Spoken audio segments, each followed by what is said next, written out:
I want to thank everybody for coming back. And if you didn't see the first one, it was recorded, so you can check that out later. If you're coming back to see it, I want to welcome you back. I'm not going to go through my introduction again because we took care of that in the last session. So as you recall in the last session, we talked about cyber risk management and what do we need to do in order to address those cyber risks. And if you're a risk manager, or you're the city manager, or you're in some other position where you're not necessarily in IT, what a lot of people end up thinking is that this is an IT problem.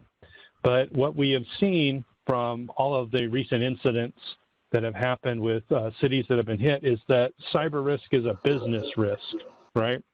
And that's the one thing that I want to make sure everybody comes away from with this, is that it's a business risk that we're dealing with, because if you get hit with ransomware, it means that the whole city could be shut down and no operations would be able to continue. And so we want to go from there to like, okay, what do I need to do about it? And we gave you a list last time of all the items that you can do to kind of help prepare for ransomware, because that was the example that we were going of. But going forward, how do you deal with other cyber risks that you don't even know about yet? So what we're going to talk about this time is the governance of information and technology. And we're going to give a little bit of training on what that means and how you implement that within your organization, some of the best practices, and then how that will lead to cybersecurity and cyber risk management. And we'll get stakeholders involved in the process, which is what we want. I like this quote from the Atlanta CIO, because they were the ones that was hit by ransomware, and he said, "It's less about the attack for me and more about your ability to respond when it happens." So this is a very crucial aspect of what he was trying to get across. It's not a matter of if it's going to happen to you; it's when it happens to you, are you going to be able to respond? General Mathis once said, "If you want the fewest big regrets when surprise strikes, you must provide ahead of time the doctrine and resources to respond." I think that's wise advice. You probably heard the old adage, ounce of prevention's worth a pound of cure. And that's kind of what we're talking about here. So going forward, one of the things that I get as the auditor often is, what questions should management be asking IT? Right? So what should you, if you're in management, what should you be asking IT? If you're in IT, what should you be telling management, right? And how should you be telling management? The other part is, what should the board or council be asking of IT? So city council, they have a responsibility in cyber risk management as well. So what should they be asking? They're going to ask different questions, but those are the types of things that we want to think about today. And when you go back to your organizations, or after you're finished with this session, one of those things is like, what should I be asking IT? And hopefully, as we go through this, you'll have a list of things that you want to go and ask IT as to what processes they have in place and procedures, and how is that going to help mitigate risk. And so one of the questions I always ask is the information and technology within your organization, I'm not talking about IT, I'm talking about the information that you have and the technology you use, all that within your organization, is it being used to generate maximum value to stakeholders? And stakeholders would be obviously council, the citizens of your city, and the department heads for each of the departments within your city. So is IT, that information and that technology, is it bringing maximum value to your organization? And that's one of the goals that we want to look at in proper IT governance, is to make sure that IT is bringing value to it. I oftentimes hear, complaints, IT doesn't listen to us, or they give us software that doesn't meet our needs, or we want to try this other thing. And when I hear that, I understand at that point in time that there is a very immature level of governance in the organization, because you want to make sure that stakeholders are a part of the equation, because they're the ones that they have a mission to accomplish. They have the business line of business that they're conducting. And so we want to make sure that their needs are being met and that IT is bringing maximum value to that. And then we want to also ensure that we have the appropriate capabilities in place. So what do we need IT to do for us? And then do we have the resources to reach those goals, right? I think one of the problems that we come in with this is that IT people are not trained, very rarely are they trained, on how to speak to the business side of things. Like, all right, if we choose this option versus this option, what does that mean to the mission of the organization, right? That's what we want them to be able to do, because we want to make sure that that innovation, whatever it is going to bring about something that's better for the organization, that better helps your organization meet its mission, or maybe transforms the way you do things to something that's better. You know, a lot of times Parks and Rec is going to be talking about they want to make sure that they can make it as easy as possible for people to sign up for classes. And so they're going to ask for some technology, you know, some web-based tools so that people can register for classes. That's part of the innovation part, but is it actually transforming the business? Is it making it easier for citizens to sign up for classes? And so those are some of the questions we want to make sure is, how do we know this? And how do we test IT or the information and technology to see if it is going to produce those results for us? And then part of what we want to ask is risk of that information and that technology, whatever assets we have related to it. Is it going to support, is it properly mitigated? So whatever the risk it is it going to be mitigated for you? And for most cities, your levels of risks are going to be different than other organizations, right? So cities have to look at this kind of like a little bit different than the rest of industry does, because we have particular risks and particular concerns and missions that we have that are different and unique versus everybody else. So is the way that we're mitigating risk appropriate to our uniqueness, so to speak, I guess is the best way to put it. And so that's where we came up with IT governance. And we didn't come up with it, you know, industry came up with it a long time ago, back in the 60s. So it's nothing new. And when we're talking about IT governance back in the 60s, obviously we're talking about, you know, mainframe computers and that type of thing. World of difference today when we have the internet and cloud and on-premises technology all working together to help us succeed in whatever our mission is. And so when I ask you what is IT governance, think about it in your head. What comes to you? You can put some comments in the questions down there. What comes to your mind when I say IT governance? I can tell you that when I go in as a consultant or as the auditor to go talk to management in the city, and I say, why are you here? And I'm here to talk about IT governance. And they're, oh, IT's down the hall. And then I'm like, oh, no, wait. That IT governance is your part, not their part. So I'm here to talk about management's part, not what IT needs to do, but what management needs to do. And this kind of falls into a bigger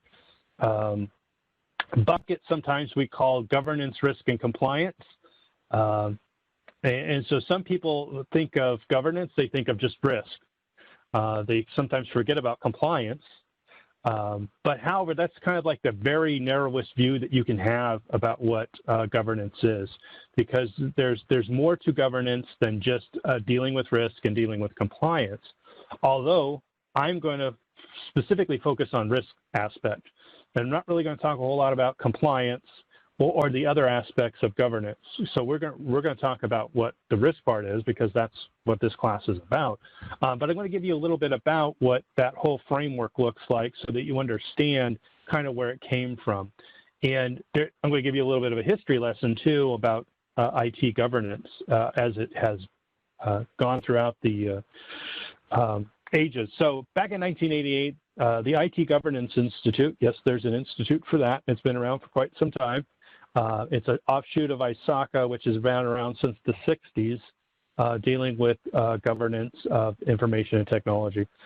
So they defined IT governance in 98, the responsibility of executives in the board of directors, and consists of the leadership, organizational structures, and processes that ensure that the enterprise's IT sustains and extends the organization's strategies and objectives. So that's a really big statement, right, when we're talking about it. But notice, let's start off with the very first part of this. It says the responsibility of executives and the board of directors. So this is not an IT issue. However, because we call it IT governance, then people just like switch off and they say, oh, that's an IT issue. It's too technical. I can't understand it. You will notice that when we talk about this, there's nothing technical in this other than, how to do a process. But we're not talking about, routers or switches or anything like IP stack or anything like that. So don't be shy about it. We're really just going to talk about what is the responsibility of the executives and the board of directors as it relates to making sure that the IT that you have sustains and extends the organization's strategies and objectives. So that should give you the first clue that IT and what IT does should align with your mission and objectives. So whatever the city's mission and objectives are, it should align with it, right? There should be a clear line. It should be clearly understood that we have this IT product or we have this IT service and this helps us do X, right? That's the way it should be done. Now, of course, IT folks, we're not trained necessarily how to talk in those terms, but that's the terms that we need to talk to because the executives and the board of directors, or in this case, council, they need to hear it from that point of view. Right? They don't need to understand the bits and the bytes. What they want to understand is, what does this mean to the city as a whole, right? And so that's kind of what we're doing with this. Gartner has their definition of IT governance. I wanted to throw that in there because they're a big player in IT operations and stuff like that. But they had three things. They want to make sure that IT is effective, efficient, and enabling, right? So and now notice that they didn't talk about risk or compliance in that definition, right? But it's implied in there, right? But they want to make sure that IT is effective, so it's doing what it should be doing. It's efficient. In other words, we're not spending more money or not spending not enough. So we want to make sure that we're spending appropriately. And it should enable the business in order for it to continue its operations and its missions, right? Whatever the mission is. So ISACA had a definition that they came up with more recently, and they call it Enterprise Governance of Information and Technology. And they changed the definition specifically so that we weren't talking about IT anymore. We're talking about enterprise governance. And then we say of information and technology, not necessarily IT. So there's different ways of looking at it, right? When you think of IT, you think of the people that run the technology in the organization. But we split those up and we talk about information and technology. The information, well, that's what everybody uses every day, right, in order for them to do their jobs. And then technology is what enables them to do it. So their concern there was with value delivery from that digital transformation and the mitigation of business risk that results from that digital transformation. So notice they're saying bring value to the organization and mitigate business risk. Right? So, yeah, I talk about cybersecurity, but when I talk about cyber risk, I'm talking really about business risk. So my way of looking at it and the way I translate it when I talk to city councils or I talk to city manager or stakeholders, I always focus on there's two goals that we're trying to accomplish. And we'll come back to these two goals throughout this presentation. One, we want to make sure that IT brings value to the organization. And two, ensure that risks are identified and addressed, right? That's the two main goals. So if you get very little out of today, which I hope you get a lot out of today, but one of the most important things I want you to get away from this is when we talk about governance, we're talking about two things. IT should bring value to the organization, and we should ensure that the risks are identified and addressed, right? That's all what we want to do at the end of the day. So now how do we roll that all out, right? That becomes, that's where the devil is in the details.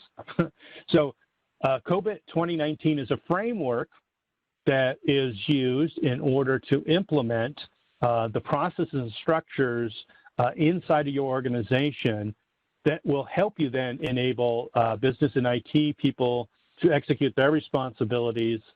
So we're going to talk about what you guys, what executive management has as their responsibility, what the board has as their responsibility, and what IT has as their responsibility. And then how that supports making sure the business and IT align and that we bring value to the organization, right? and bringing value to the organization, obviously underneath of that is making sure that there's no risks that would destroy that value, right? So if you got hit with ransomware, then you've lost value because now your organization, you cannot complete your mission and objectives for whatever department was hit. And if it was a whole city, then obviously the whole entire city. So where is everybody's responsibility? How are we enabling this? That's what we're going to talk about going forward. Now, there's some terms that we'll talk about, and I want to just briefly go over those because you may see some of these from time to time. When we talk about information technology, we're usually talking about the IT group, and we're usually talking about, you know, the servers and workstations and the applications that run on all of those. When we use the word information systems and how that's different is information systems actually there's a legal definition for it from the OMB when they talk about it. When they talk about information systems, they talk about people, processes, and technology as it relates to processing of information. And so when they look at information systems, it is far broader than IT. So think of a typing pool from back in the day. And if you don't know what a typing pool it is, think of a room full of typewriters and a bunch of people typing on it because we didn't have word processors. That would be an information system. Think of a file cabinet. That is an information system. Both of those are not information technology, but they are information systems. So just think of information systems as being a larger bucket that includes people's processes and technology. We talk about information and technology. It's distinct from information technology in that we're talking about information in however your organization uses data and the technology that you use in order to do whatever you need to do with that data. Then we talked about IT governance, and we said that we're kind of getting away from that term because we don't want people to misunderstand and think that this is an IT issue. So we changed it to information governance of enterprise governance of information and technology. So you'll see that term more out throughout this presentation than that. And then we talk about governance, risk, and compliance as a subset of that governance of information and technology.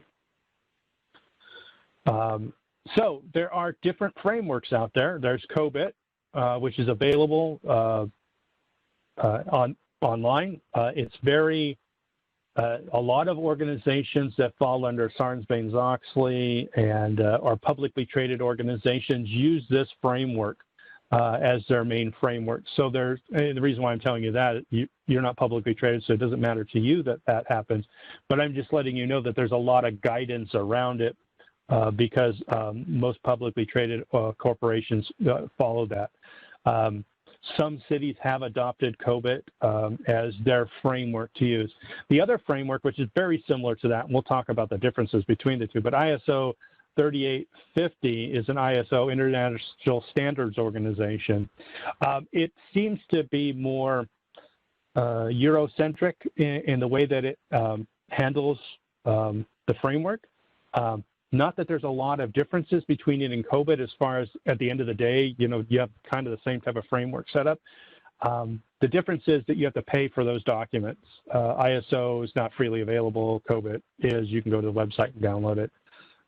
You may have to register to download it, but COBIT, and COBIT, even if you had to pay for it, is, I think there's some, because there's a lot of COBIT documents, some of them you have to pay for.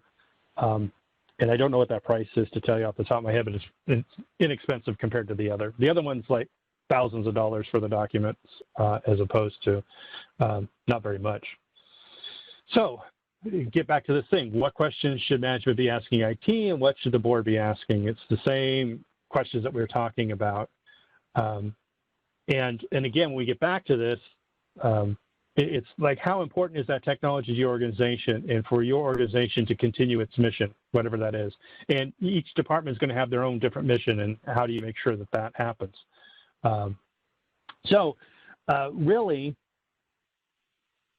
in today's market, in order for any organization to be successful and achieve whatever their goals are, you know, you want to make sure that you have classes for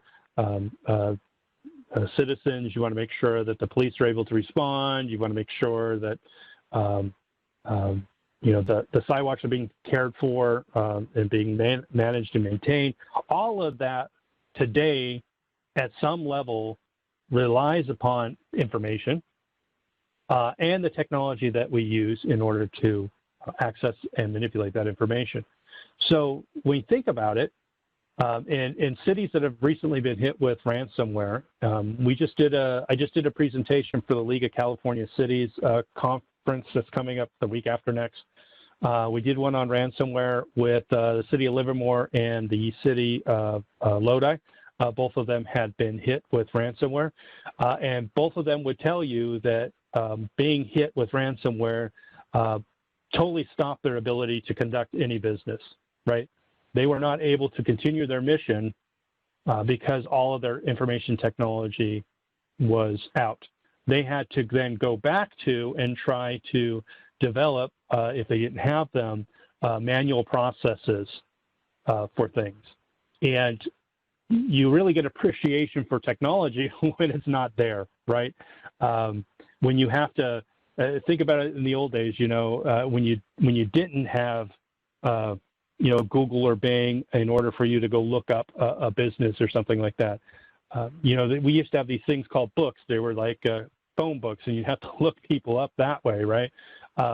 Today, we can look it up right on our phones, and then we can press a button and call the number. We don't even dial a number anymore, right? So when it's missing, you definitely feel it today.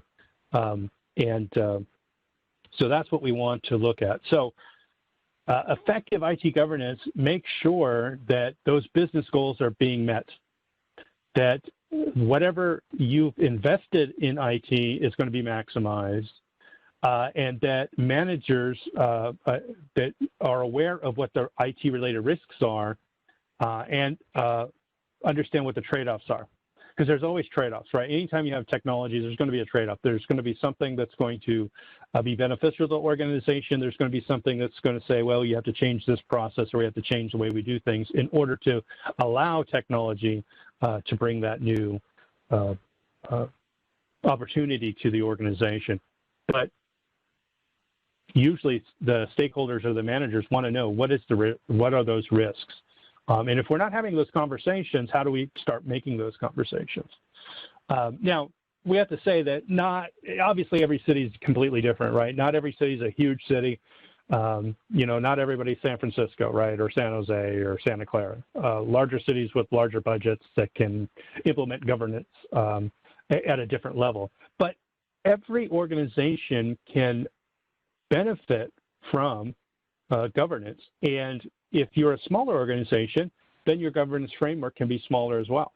So you don't have to necessarily implement every aspect of it, but again, you can do a risk assessment and say, okay, where's our biggest issues that we want to make sure are being addressed, and then we can implement the appropriate governance controls. And when we're saying governance, I guess the easiest way to put it is management involvement, right? That is what governance is.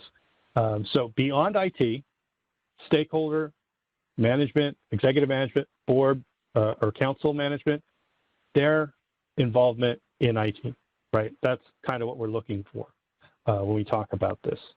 And so it's going to be the most, if you want to get the most out of your governance framework, because it's going to make sure that you are mitigating those risks, one, and two, that you're getting maximum value out of the information and technology that you have. So it's kind of just important to make sure that it's visible to the executive management and the council, right?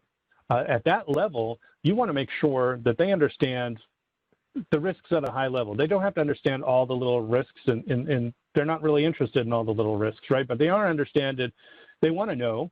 And here's a good example. We're talking about ransomware. Interviewing cities that have been hit, afterwards we asked management, what was your understanding of the risk to the city of ransomware?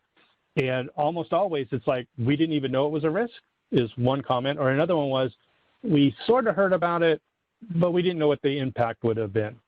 And had we known the impact would have been this way, we would have responded differently, right? So that's important to make sure that we get that level of visibility at that level for the decision makers so that they can make decisions. And obviously, 2020 is just one of those years where it just seems to be getting worse and worse, right? Every time we turn around, whether it's fires, whether it's COVID, whether it's people working from home, there's a lot of changes going on right now in all of our cities, right? And so how do we make sure that we're maintaining and dealing with those new risks? Because there's new risk related to that. You know, people working from home, there's a new risk related to that. Now all of a sudden, your systems are now not all just in one geographical location at City Hall. They're all over at everybody's houses now, and they're all connecting in. And so now what we would call in the IT realm, what we call the attack surface, or the area in which a hacker can try and break into your system, is now larger, right? Because we have all these people working at home, and all of their networks, as insecure as they are now, you know, connected with yours. And the question is, did we evaluate the risk before we implemented those controls? And for most organizations, there was no real risk assessment other than, you know, over the shoulder, like, yeah, I think this one's less risky, let's go with that solution, but not really a full assessment, right? Going forward, we want to make sure that we're doing a full assessment, make sure that we're not spending too much money on tools that we already have. We find that often going through the governance process, we find that organizations are paying for software that, you know, departments aren't using anymore. We had one where we were going through and doing an inventory of all the applications, and every application as a part of governance, you want to, okay, how does this application help the mission of the police department, or how does this application help the mission of, you know, Parks and Rec? And so we have to go meet with those departments to ask them those questions. And then we found out that as we went through those questions, many of those applications were not even used anymore. But IT had been continuously buying them because, you know, the license was new. We think the police department is still using it. So we just, you know, they were using it last time we checked. So we just went ahead and paid for the next year's license. Problem is, the police department went on to something else. They weren't using it anymore. And so there's actually, as you go through this process, ways to save money as well. So what are the benefits of implementing governance and getting management as a part of the process, or getting IT at the table with management so that we can discuss these things? Again, there's big benefits to that. And one of them is that value is brought to the organization and we ensure that risks are identified. This is the last time you're going to see these bubbles. We'll keep on talking about them. But when you look at COBIT 2019, they had three. You know, their three things is value, resource optimization, and risk. So when I look at it, I'm like, well, value and resource optimization are the same thing, right? Kind of, they're different. I get it. You want to make sure that you're getting the maximum out of your resources that you have. That'd be resource optimization. But that kind of falls under value in my mind. And so I try to make it as easy as possible. So I just have two: ensure value is brought to the organization, ensure risks are identified and addressed. And one of the reasons for that, you'll find out later, is when we talk about IT structure and how IT should be structured within an organization as far as how it should be in the org chart. We talk about that. We're going to come back to these bubbles here and see why it's important to look at it from those two different views. So ensure the value is brought to your organization. So here's a good question. How do you measure the value of that information and technology you have? How do you look at the realization of benefits? And how do you look at to verify that you're getting the best out of your resources, right? So those are the types of questions we want to ask under this bubble, right? Or under this goal we have for governance. So we want to create the value. We want to make sure that we maintain whatever value we have or increase it over time, if at all possible. And if something is not creating sufficient value, we need to have a way of eliminating it and getting something in that does bring value to the organization. A good example of this is sometimes obsolete and outdated software. A lot of organizations, you know, just say, you know, they have this idea, let's not spend money, let's spend money elsewhere, and let's just take this application and basically run it into the ground, right? We don't do that with our, hopefully we don't do it with our fleet of vehicles, right? We don't want to just run them into the ground until they're dead, right? We want to make sure that we get the maximum value out of them, but we don't want to keep on using them to the point that they're no longer an asset to the organization. It should be no different for the technology that we use either. We want to make sure that whatever delivery of services or solutions we have, that they work for what we need them to work for. Fit for purpose, the idea there is that it does what you need it to do. If you get a financial application, that financial application doesn't do fund balances, then it's not going to be working for a local government because you guys have fund accounting, right? So it has to be fit for purpose. Now, the nice thing about IT is a lot of things are kind of like, you know, you can build onto them, and so you can make it fit for purpose. But in order to do that, you kind of have to make sure up front you know what you need to, as far as the needs assessment needs to be done, so that you can make sure that you have the fit for purpose services. And again, this all starts when you start the procurement process, right? And in governance, what governance would say is we need to have IT at the table, and we need the end user department at the table so they can come up with their what they need out of the system. IT is going to be asking more like questions. Is it compatible with what we have? Does it interoperate with what we have? Are we going to mitigate any cyber risk? Does it change any of our compliance status? And then, of course, the end user department is going to be like, all right, is this going to help us continue our mission or meet our mission? And then they're going to have a list of all the very particular items that they're going to have. But governance says, and the process of putting governance in place is to put the processes in place that will make sure that that happens, right?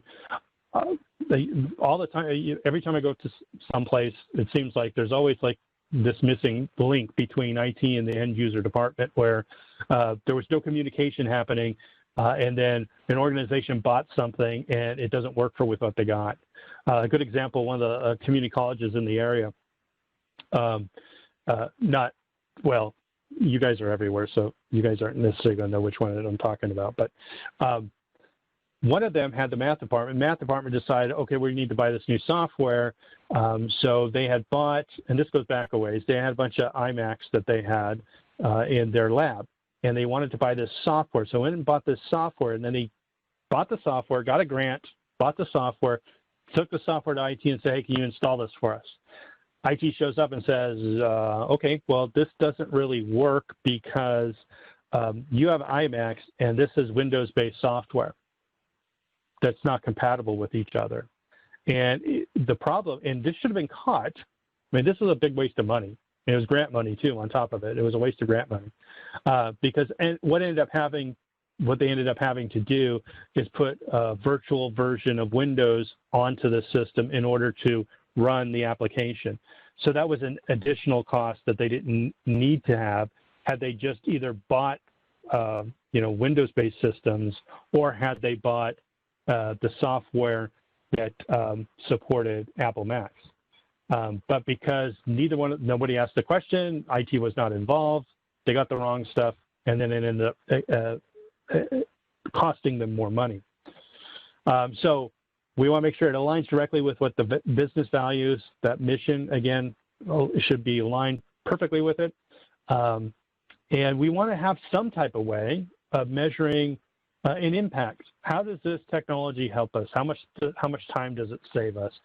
Those types of questions. And a lot of that can be statistics, and some people want to have numbers related. We don't need numbers necessarily related for all this stuff, but we should measure it some way. And one easy way to measure it is after it's implemented, doing a survey of staff, and has this increased or decreased your workload?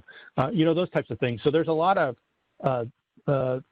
assessments that can be done after the fact to see if those technologies are still bringing value. And typically, we have to ask the end users, the ones that are actually using the system with the data in order to complete the mission. We need to know from them if it's really actually helping them do it. We talk about optimization. Again, we want to make sure that we have the appropriate capabilities. We're using it effectively. We're using it economically. It's something that can be integrated. When we introduce a new technology, we introduce it as required. So we don't, we get rid of obsolete systems and we get the new technology when it comes available. But as required, it's typically not a great idea to buy the newest technology before it's even tested, right? You want to sometimes make sure it's tested, but you also don't want to be on an obsolete system. So there's a sweet spot in the middle that you want to be. Some organizations want to be closer to the cutting edge of technology, and that's good. There's a lot of potential for transformation there, but there's also a lot more risk related to it. So we kind of have to balance that out. And resource optimization also means, hey, people are a part of this equation, and we have to include them as a part of it. Does it actually optimize their work, right? And the whole point is we want to make sure we get the optimum value from the data that we have and the information we have and how it's being used. So are we getting the optimal value? Let's switch to the other side. Ensure that the risks are met, right?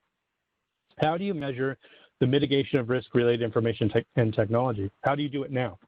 I mean, this is a good question, right? And do you know what that is? Do you have a report on your desk? Do you have a dashboard or something that can tell you right now what level the risk the city is at for all the different types of cyber risks, whether it be ransomware or non-compliance, if you're taking credit cards, all of that type of stuff. Where do you sit right now? And does management know these things, right? So risk optimization. So again, we're addressing the business risk associated with that information and technology, right? So again, COVID is kind of focusing us back into that idea that it's business risk, not cyber risk, not IT risk, but business risk. So how do we preserve value? So how do we not lose value, right, from whatever systems we have? So again, risk is something, some adverse thing happening, and we want to prevent that. And then how do we integrate that with the overall enterprise risk management, right? So there should be this idea that when a city manager looks down or the risk manager looks down, they can see all of the risks related to the city's operations, including the cyber risks, right? And we don't want them to just have cyber risks. We want them to know all the other risks that they have as well, right? So because the better intelligence you have on the risks that you have and how you're mitigating, the better you can make decisions. And that's kind of what this is all about, right? You want to make the best decisions to get the most out of the IT you have and mitigate as much of the risk as you possibly can. Part of this is making sure that focus on IT by the enterprise. So the enterprise is focused on IT and how it's doing these things. And you'll see this theme come up quite a bit, is like, how do we measure this, right? We need to have some type of way of measuring this. What is the impact of these things? How does it contribute to this? You know, a good question you'd always ask is, the antivirus that you have now, how many viruses or malware did it catch this last year? Right, that's something that you can measure, right? How many attacks did our firewall, register on in the last year, last month, whatever it is? Those are ways that you can kind of look at it. That gives you an idea of what is happening to your organization and what those tools that are mitigating it, how they're actually mitigating it. Now, of course, there's always those unknown risks, and I'm not saying that anti-malware or firewalls are all that you need. Obviously, there's other things. I'm just giving those as an example of one way that you can do the measurement, right? So what happens with organizations that don't have governance, right? They have a misalignment almost always. In other words, IT strategies do not align with business strategies. And typically do not align with the mission of the departments that they serve, right? And so there's a disconnect. And I see that quite often. And this is one of the areas where when you have that misalignment, then you're not going to be as effective as you should be. You're probably spending more money than you need to, or you're spending it in the wrong places. or the technology you have is not helping you meet your mission, or you're not addressing the right risks, right? IT in their head, they're just thinking, cyber risks, and they don't realize, well, yeah, this is a risk, but that doesn't necessarily impact operations as much as this does, right? And so that's where we want to get it together. For example, in the past, when the MO of attackers or cyber criminals was to break into the organization and do data breach, in other words, steal the information out. When they were doing that, what a lot of city managers and folks did, they were like, we don't have really any data that they'd want. And so we're going to look at this as being not that important of an issue. Now, the IT people are looking like, oh, this is a bad thing because the rest of the industry is talking about data breaches. We shouldn't have a data breach. If a city has a data breach, it's not as bad. I hate to say it, it's not as bad as if Equifax has a data breach, right? Because Equifax has a lot more information, a lot more sensitive information than any local government would have. A lot of what local governments have is, discoverable, but not all of it. So when we talk about those types of things, we look at the organization and what the business is and making sure that we have that alignment. We have to focus on those. Now, when ransomware comes, completely different story, right? And this is where we should have switched. And when we looked at the past, when we talk about data breaches, we're like, well, we don't have a lot of data that they want, even though they sort of do. But now, with ransomware, the impact is that it could grind the city's operations to a halt, and nobody would be able to work, for up to a month, maybe 2 months. In some areas, you may not even be able to get your data back. In other words, you'd have to recreate all your data. Obviously, then that should have been a change in the tactics, right? There should have been a change saying, okay, this is something that could impact us. It's likely to impact us, as we've seen from last week's presentation. So what do we need to do now to mitigate that risk, right? And so organizations that don't have that are not, not changing as risk changes, right? So they're less likely to achieve their goals. They're less likely to have realized value. They're going to have higher costs for continuity. In other words, if there's an incident and you have to recover, it's typically going to cost more than if you had governance in place in the first time. Less innovation. This is a big one, where IT is not, basically there as advisors to the end users. And part of that is, knowing what the end users need to do, right? Does IT involve themselves, are they, so what I see most of the time is IT's running around putting out fires. In other words, they're fixing problems. Instead of going to the end users and saying, hey, how can we help you do your job better? Because there's a lot of tools out there for technology. And so the IT folks are less the advisors and more the maintenance guys, right? And we're hoping with governance to get them to be more the advisors, to bring that innovation to them so that the business can then better perform. And so part of that is, you kind of have to get out to the end users, to the stakeholders, and find out what their needs are, and then help them find new technologies, right? Most of the time we don't find that. So IT is not seen as something strategic when it should be seen as something strategic. In organizations that see that it is strategic are higher performing when it comes to that. And last, one of the last things we see is there's less trust between IT and the business.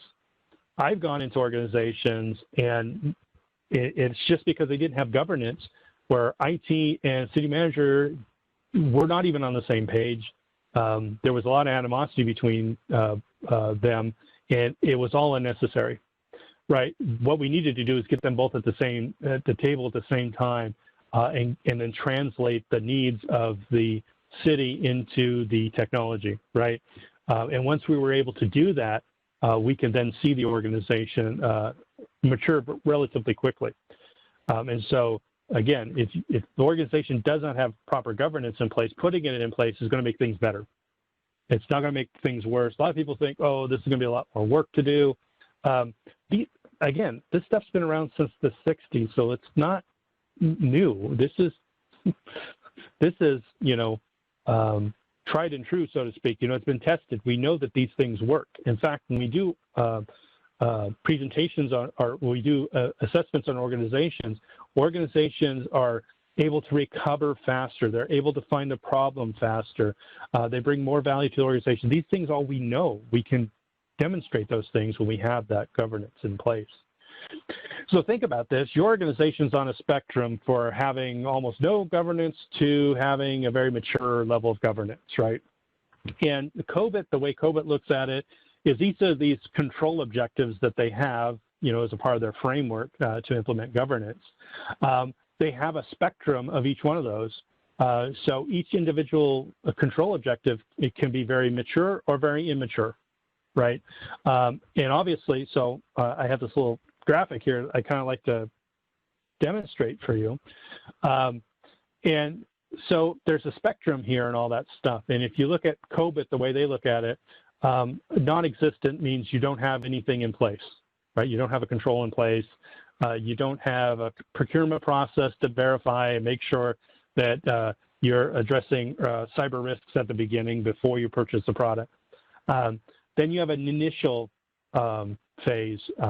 And I think most organizations are going to be this initial or repeatable. Repeatable means that whatever the process or whatever the control is that's in place, that people generally do it, but it's not, there's no policy or procedure in place. No one verifies that it gets done. It just seems to mostly get done. That's at that level of being repeatable. We get to define, that means that we have a policy in place for this. It is that administrators always follow through with it.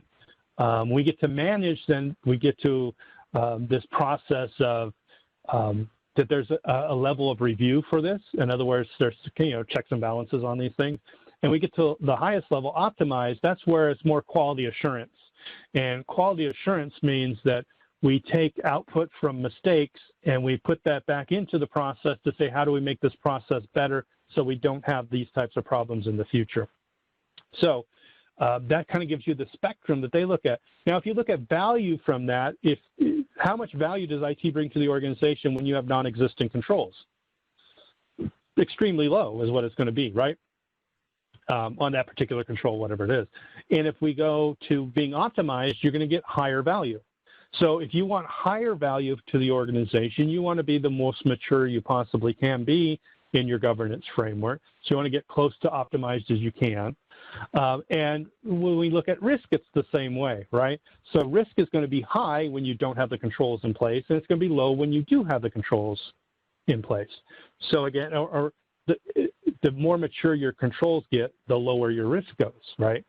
So you want high value and you want low risk. So that means you want to implement the control objectives and you want them to be as optimized as possible. And maybe because of cost, you can deal with defined or managed in that area of maturity, but you certainly don't want to be an initial or non-existent, right? If you're in that area, you want to move out of that area. You want to move to the right of the graph. Another way of looking at it is your activity. Is your activity undisciplined? Is it reactive? Is it proactive? Or is it governed? And that's where we want to get into the governance side of things. We want to get as optimized as possible, right? And you can kind of see all these things all just line up with each other. So if you want high value, low risk, then you want to implement your governance framework and you want to make sure that you're moving across the spectrum towards the right. Now, so what are the benefits that you're going to get as a stakeholder from all of this, right? And I'm not going to go through each of these, but just to give you an idea that COBIT is specifically saying, okay, risk management, boards, executive management, this is what you're going to get out of this. So what does executive management get out of using COBIT? It provides guidance on how to organize and monitor performance of information and technology across the enterprise. That's what it's about. And so this, you can see this is not an IT thing, right? Yeah, there's IT managers in here, right? But you notice we start off with the board at the very top, right? So that'd be the council, right? Provide insight on how to get value from the use of information and technology and explains relevant board responsibilities so that they understand what their role is in all this, right? And then risk management at the bottom helps to ensure the identification and management of all IT-related risks. So governance is really kind of helping you do all of this, and that's what we want it to do. So this is a business process. This is not an IT process per se. So as a sidebar to this, is like here's one of the questions always comes up, and that is, what do we tell the board or council that what is their role? How do we tell them their responsibilities oversight, right? And they could kind of direct, but they're not necessarily directing day-to-day activities, but they would direct that, we need to spend more money on cybersecurity, or we want to make sure that the organization is following an industry standard, right? That would be their level. They'd also then express what they feel their risk appetite is, right? And then perhaps that we could suggest strategies for them, and they could select the strategy that best fits how they view risk for the city or district, if it's a district. So key thing is governance is not the IT's responsibility, right? It's management's responsibility, or executive management's. And we want to make sure that we give them guidance so that they can make the right decisions out of all this. And the point is not to micromanage how IT does what they do. Then we're not expecting anybody in any of this to have to go out and get a degree in IT in order to understand this. You do not need that, because we're all talking about business process. And it's easy enough to say, okay, we're going to put a control in place and we're going to monitor that control, right? We don't have to get into the technology behind it. We don't have to get into the technical aspect of it, but we want to know that if we have a control, that it's in place, it's functioning correctly, and producing the desired outcome. Very easy for us to do that. So COVID 2019 has some principles that it has. So again, one of our first ones is provide stakeholder value. Obviously, it's going to be a big one. COVID 2019 says there's a holistic approach. Each organization is going to have their own kind of way of doing it, and it's not necessarily going to be one size fits all. And it's not going to just be technology or this. It's going to be a lot of different things kind of coming together. And it's going to have to be dynamic, because IT is dynamic. IT is constantly changing. So our governance framework kind of needs to adapt with it. And we'll show you in a minute that governance is distinct from management, IT management, so to speak. And we'll show you that here in a minute. Don't get too worried about that, but yes, we'll get to that here in a minute. We want to make sure it meets your needs. What does your organization need? So if you're a smaller organization, you may have smaller needs. And if you have smaller needs, then you have a smaller tailored implementation of governance. And we want to make sure it's end-to-end. In other words, all technology is included in this. And, if you look at the COSO framework for risk management or enterprise-wide governance, they'll talk about IT governance, but they won't get into, like, how do you do IT governance? Because they talk about everything at, like, that 50,000-foot level, right? COVID kind of brings it down so that we can get some, action, or, get some traction out of it and actually implement governance for information and technology. And so, so the ISO, kind of looking at how they look at it, because they look at it, a little bit differently than that. They look at it as you want to be able to evaluate, as a part of what you're doing, the current and future use of IT. So management is going to evaluate the current and future use of IT. Well, and if you don't know anything about IT, you're going to have some assistance with that, right? And so that's a part of their process. But then they want management, or executive management, and the board to direct the plans and policies to ensure that IT meets those business objectives. So again, this is for executive management. They want to make sure that whatever policies and procedures they put in place is going to help the business meet its objectives. The next thing is to monitor conformance to those policies and performance against whatever plans that you have for them, right? So that's what we're kind of looking at. So their model is like a three-level thing right here: just evaluate, direct, and monitor. That's what they want you to do. So it's pretty straightforward. Now, if you look at the IT Governance Institute, they have the exact same three things, but they call them something different. And I hate when they do that, because, depending on which one you're talking about, I could talk about evaluate, direct, and monitor. They're going to talk about compare, provide direction, and measure performance. It's the same thing, and they just use different words. And a lot of that probably has to do with, copyright stuff, because both of them have products that they kind of sell. Well, ISO really does sell all of their stuff. So, and again, providing direction, we're not trying to say we want you to micromanage IT. We want you to give them guidance for decision-making processes, right? So that they're making decisions, if they are making decisions, they're making decisions that are going to bring value to the organization and mitigate cyber risk, right? And so it's about bringing and preserving that value to IT, right? That's all we want to do. Now, this is the big thing of COVID, right? So COVID, this is their model, so there's a little bit more to it.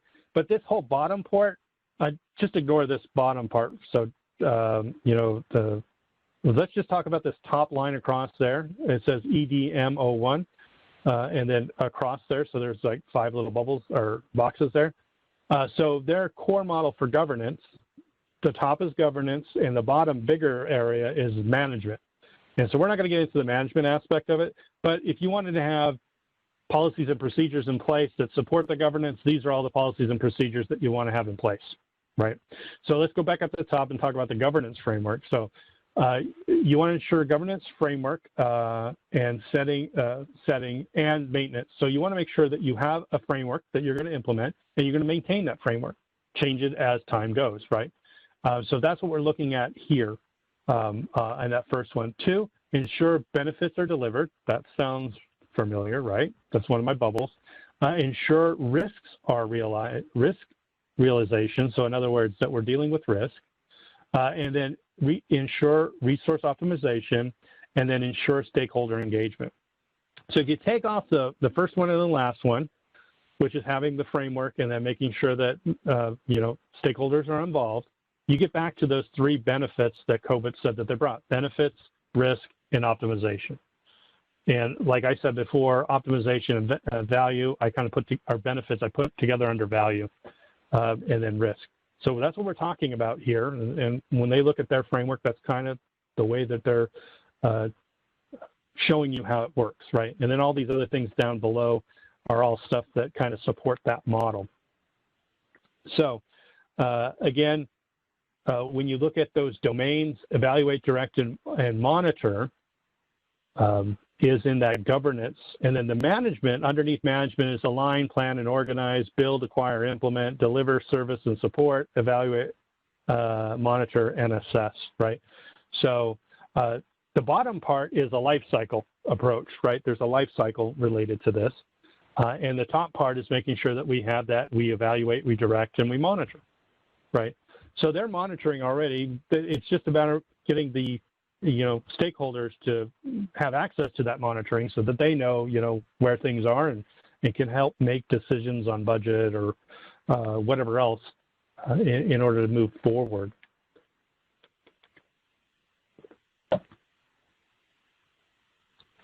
So let's dig a little bit deeper into that, that when we talked about the EDM domain, as they call it.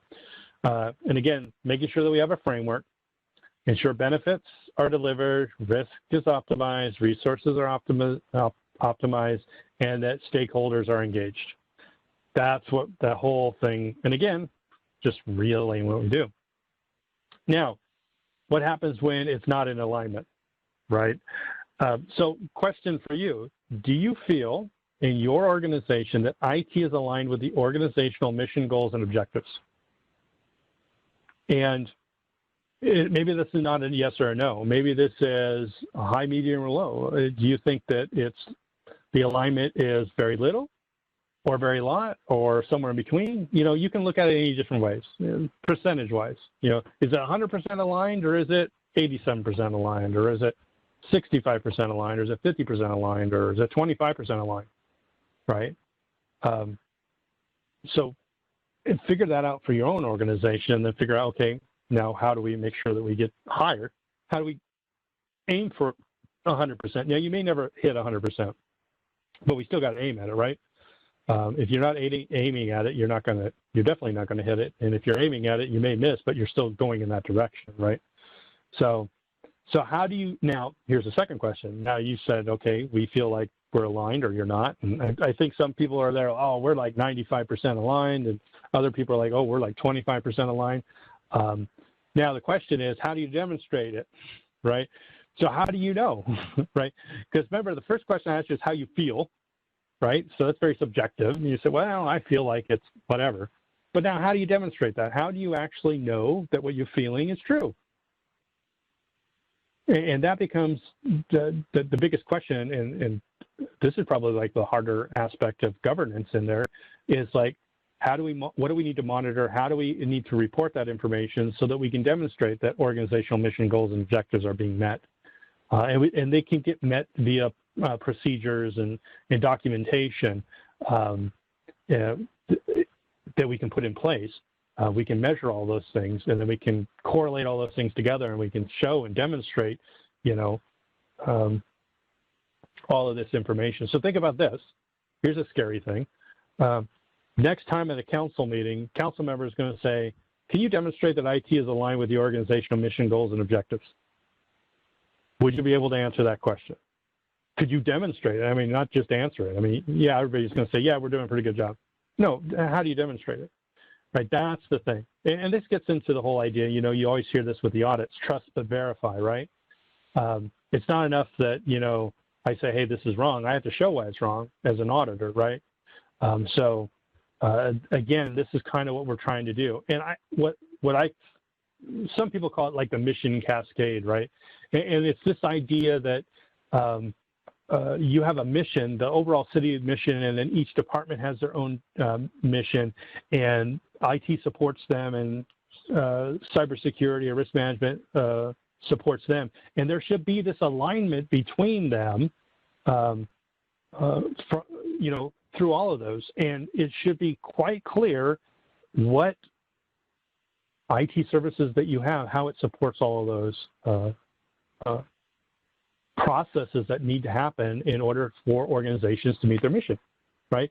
It's not hard to do. It just takes a little bit of homework, right? You have to kind of document this stuff, but not impossible. But definitely, if you do, then you can demonstrate it, right? If somebody asks you a question and say, can you demonstrate it? Yes, as a matter of fact, look, this is why we do what we do. So there's, I say, cascading, or they talk about cascading mission, and I talk about alignment or cascading alignment, same type of thing. Your enterprise or city as a whole has mission objectives and goals, and then each of your departments has mission objectives and goals related to it. And in the IT department, mission objectives and goals should align with all of those above it, right? All the departments they support, and all of it should align with the cities. I see a lot of cities where they have a mission and objective for the overall city, and then you read the objectives from all the departments, and it's like, did they even reference the other, right? There's no alignment there. In many cases, what it turned out was that the city's overall mission objectives and goals were not clearly defined, or they were defined in such broad terms as to nearly be meaningless, right?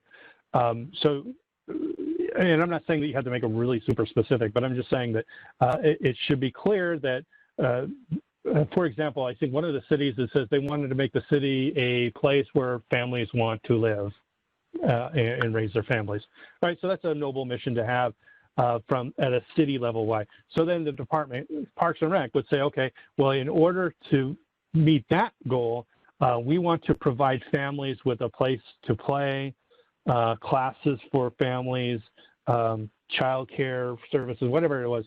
So their mission then completely aligned with that overall mission of the enterprise.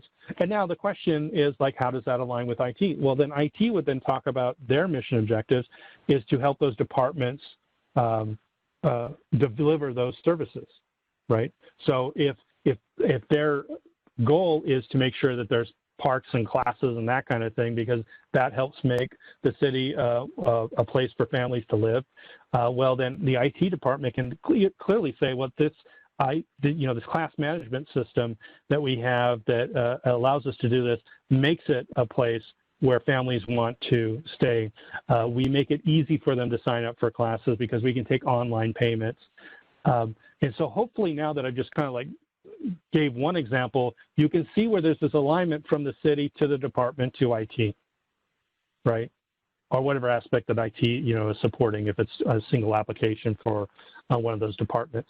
And it's going to be slightly different. So IT's mission may be written up in such a way that it's kind of broad, but when you talk about justification for an application or a purchase of hardware or software, you want to have this crosswalk here where you can talk about this. In the federal government, they have a thing called the risk management framework, and they actually have to, as a part of the budget process, they have to actually document all of this. And it doesn't have to be long. It could be like a page or 2 paragraphs. So it doesn't have to be like this big, long document. It could just be the, 2 paragraphs that explain very quickly at a high level how this IT service, whatever, is helping this department do this, which helps them then meet the overall city objectives and goals, right? So pretty straightforward. So I kind of look at it, there's the support hierarchy, that there's the mission that you have, and then the different business units or departments within the city, and then IT supports that. Cybersecurity supports both IT and the business unit, but I kind of put it under there because it's a little bit easier because I can throw audit on the bottom. And audit basically can be this, the checking of all these other processes to make sure that they're in place, right? So if you have an internal audit function, you could then actually have them, do a trust but verify, so to speak, where they can look at IT and they can look at security and make sure that they're have the appropriate roles going forward. And so COVID kind of looks at it the same way, but they call it the goals cascade. Stakeholders, they have drivers and needs, and then that cascades to the enterprise level goals, and then that cascades to alignment of goals, and that cascades to the government and management objectives. So our governance objectives, you're not going to have the objective to not bring value to the organization, and you're not going to have the objective of not dealing with cyber risk or business risk, right? So it's going to work its way down there, and much of it's going to be fairly straightforward. But you want to make sure that there's this alignment that I've kind of talked about. The other thing is you want to make sure that there's this idea of shared responsibility. A good example of this is this organization, Parks and Rec, wanted to go out and they wanted to get a new class management system.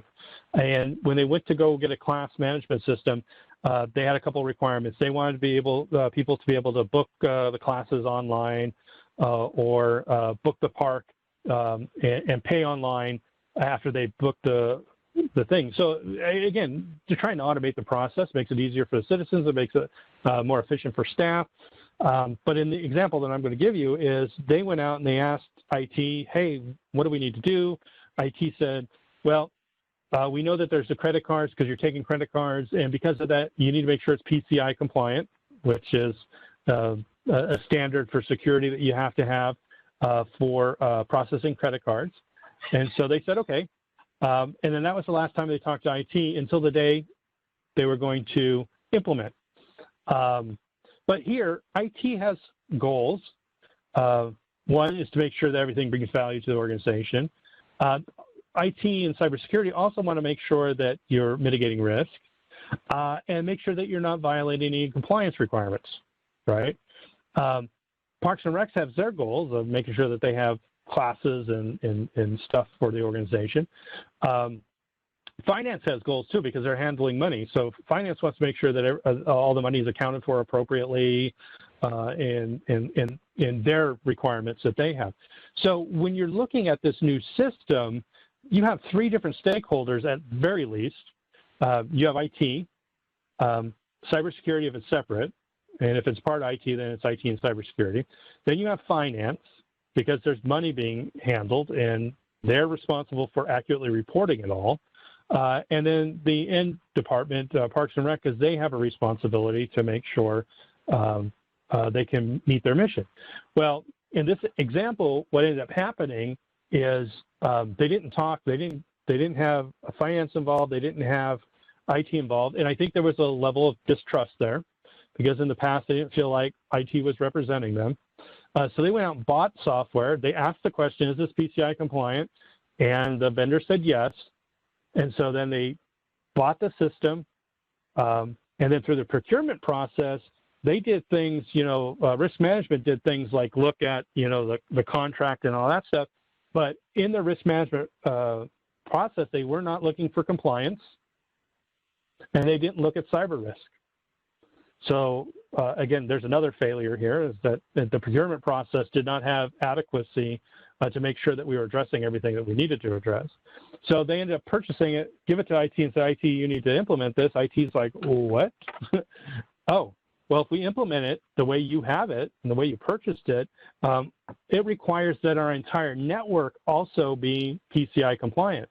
And our network is not PCI compliant. So it ended up being that they asked the right question, but they didn't understand the question they were asking to ask follow-up questions, and that's the problem with it. Sometimes you need an expert on staff to make sure that, or if you don't have one, you get a consultant, so you make sure that you buy the right thing up front. So they ended up purchasing this. Yes, it's PCI compliant, but once it's implemented in your network, now your whole network has to be compliant, and that's where the gotcha was. So now the city is not compliant with PCI, which means if there's any loss of credit card information, the city's going to be fully liable for it, and there's going to be fines related to it. And this has happened to organizations.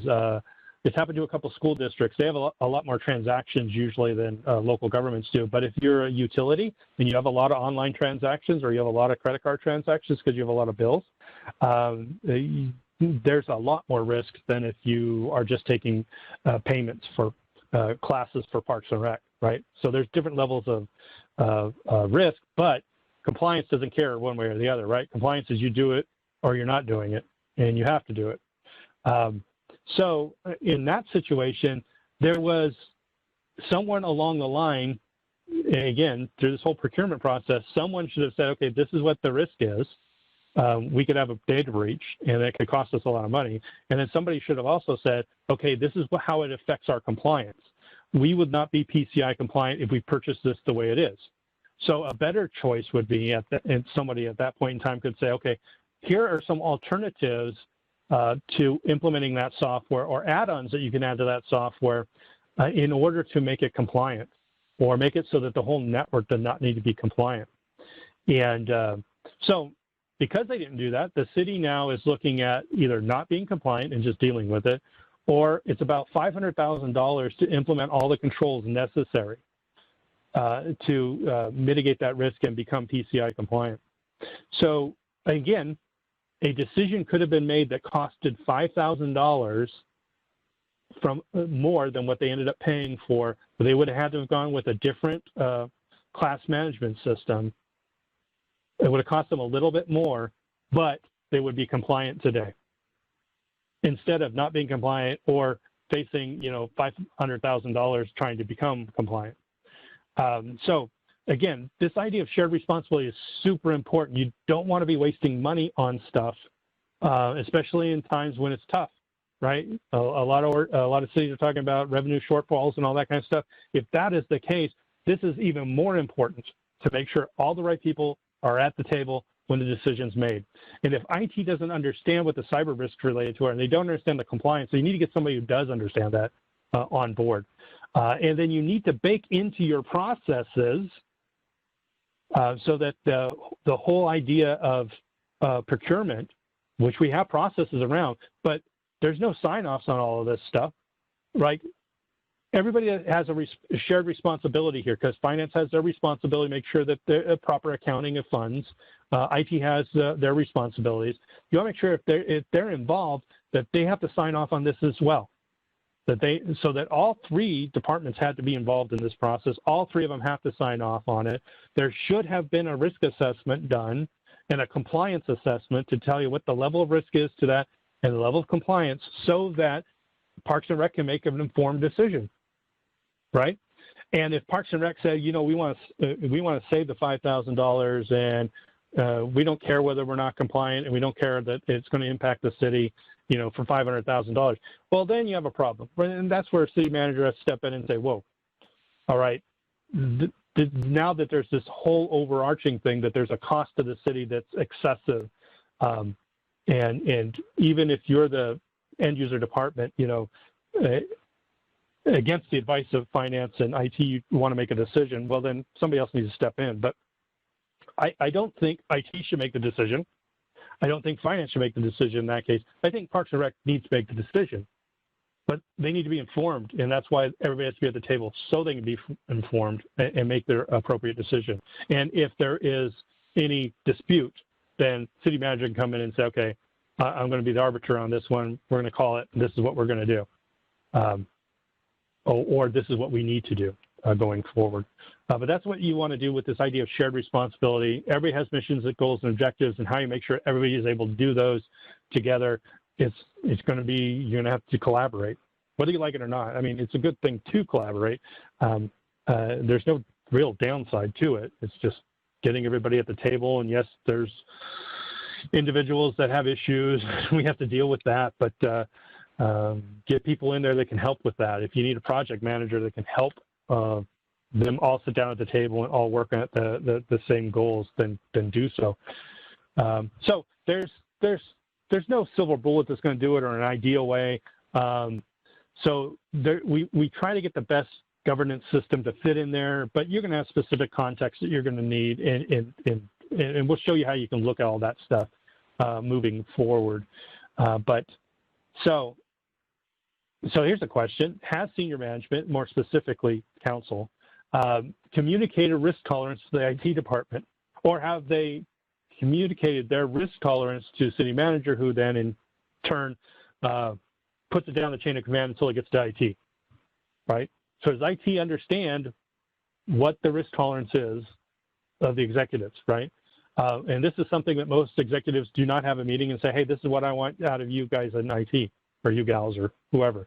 We want this level of this, or we want innovation. We want that, these conversations sometimes happen, but this idea of like how much risk you're willing to tolerate can inform their decisions on, what kind of controls to put in place, how much controls are going to be in place, and what they need to evaluate to bring back to you for a budget, right? But they can't do that if they don't know. They're just going to be on autopilot. They're going to assume all risk is bad, and we need to address all risk the same. And that's not necessarily the case. We need to make informed decisions because there's limited funds and there's limited resources, and we have to kind of balance everything out, right? And you can't balance it if you don't know. So you want to know. That's what we're trying to get with this governance framework. So again, all of it's about the mission. You need to complete your mission, right? Whether a city's mission is, whether a department's mission is, that's what we're trying to do. So there's a COSO framework that everybody talks about. Nobody knows how to implement. Well, a lot of people are working on it, but a lot of this type of thing is like figuring out what your control environment is, doing risk assessments, figuring out what your control activities are, making sure there's communication, you're monitoring. Notice that sounds just like what I was talking about in COVID, right? It's the same type of things. So when you look at the COSO framework, they say, hey, you should implement internal controls for enterprise-wide risk management. Great. Doesn't tell you necessarily how you do it for IT, but it does reference that you should be doing it for IT. So now there's internal control guidelines for California local agencies that was given out by the State Controller's Office in 2015, and they said, hey, these are things you need to do, and by the way, IT should be a part of them, but they don't tell you how to do it.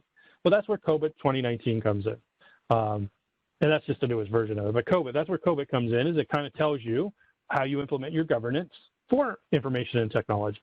So the other two documents that a lot of organizations use point towards and tell you that you need to do something with IT and you need to manage risk over there. You need to put controls in place, but they don't tell you how to do any of it, right? So that's where you need to have the external guidance adding on top of it. Just starting off, if you don't know what COSO is, it's a framework or guidance for enterprise risk management, internal controlled, and fraud deterrence is kind of what it was focused in on. And again, they're looking at enterprise risk management and have an integrated framework, so everything within the organization is kind of looked at from that way, right? And that's what COSO is all about. You can go to coso.org and you can find out all the information about it. You can read reports and all that stuff. The American Institute Certified Public Accountants talks about it. The Institute of Internal Auditors are a part of it. Again, so most people think, unfortunately, that this is all about internal controls for finance. And it really is, but it also goes beyond finance and it gets into cyber risk as well, right? And this framework, they'll tell you you can use it for all kinds of other stuff, right? Here's a framework. You can use this framework for other types of risk management, because the idea is we want to have enterprise risk management across the whole organization. Now, So the internal control guidelines from Secretary of State basically say the Information Technology Department should periodically identify and communicate risks for which employees should be particularly vigilant. This is cyber risk management. And it says, and application controls and general IT controls which relate to the overall effectiveness of IT controls to ensure proper operation of the local government's information systems. What is that saying? Follow industry standards. So you're going to have cyber risk management and you're going to follow industry standards. That's what it's telling you to do. And they tell you in a very cryptic way, granted, and that's like almost the only thing they talk about as far as IT. And there's a section IT, but they talk a lot about other stuff. But when you look at this, they're telling you, do cyber risk management and follow industry standards, right? So that's what we're talking about with this one. So now let's get out of the governance side of things and let's talk about cyber risk management next. So how do you know if your IT department is mitigating cyber risks, right? And to what level do you want them to mitigate the risk, right? Obviously with ransomware and cities being hit with ransomware, and most of the city managers and executives telling me that they had no idea that cities were a target. They had no idea that other than they heard about something in the news, but they didn't think that they were a target or they didn't think it would be that big of an impact. I mean, I don't know how you could not understand how big the impact can be when the city of Baltimore, city of Atlanta, spent between $16 and $17 million for each of their ransomware attacks, and we're out for months, right? So obviously, you know, so I'm not saying that we all put our head in the sand or anything like that, but I understand there's a lot of things trying to get everybody's attention. So there's a lot of moving wheels in the city. I totally understand that, but this is one of the ones that affects everything, and so we sort of have to look at it. ICMA organization in June or July, or maybe it was May. One of those, they had a whole cybersecurity magazine issue. The whole thing was about cybersecurity. So it's really good. It was written at a very, very high level, probably not enough for anybody to do anything. They really didn't talk about governance too much. They did a couple articles, I think, alluded to it. But where I think they really missed on that is they really should say, hey, you need to set up governance within your organization. In other words, you need to have this process put in place so that you know that these things are happening and in a way that you can address it and show it. So what is the goal of it?